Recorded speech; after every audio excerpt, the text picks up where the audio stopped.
Hindi rin talaga guaranteed. Uy, ayan, we got one!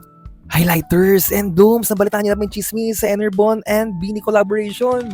There's a new photo cards daw and that's the version 3. Alam niyo naman yung chismis, di ba?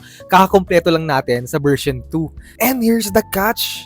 Parehas yung box ng version 2 and version 3. Yan. Pero may nabalitaan ako na ang difference daw is the production and expiry date. Wherein, ang sabi, July, yung version 2, and September, yung version 3. Yan.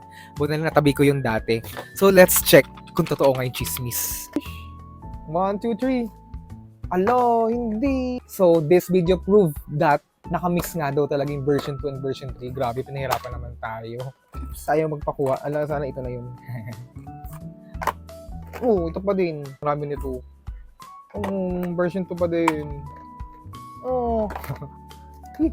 Oh. Oh.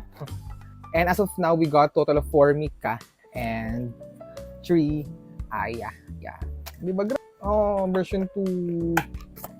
Oh, wala pa din. Hindi rin talaga guaranteed.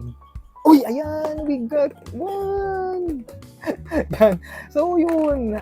Yay! So, masasad na ako eh. But, here we go. We got Mika. Pakita ko lang closer. So, nice. Ayan. So, meron siyang foil. Plastic wrap.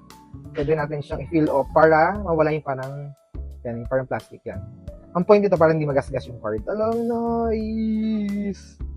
Hey, totoo nga yung sinabi. So, magkahalo nga talaga siya. Pero ilang Enerbo naman bibili natin to complete all of that, diba? Need natin bumili ng madaming version ng September expiration. Oh. Oh. Oh. Oh. Oh. Anyway, nakadami naman tayo ng Aya. Then, nakarami rin tayo ng Mika. And we got Joanna and Sheena. And luckily, we found the special card or the B3 card. Hala, paano kaya ito makomplete? Ang hirap. Anyway, that's all for now, highlighters. And good luck on hunting.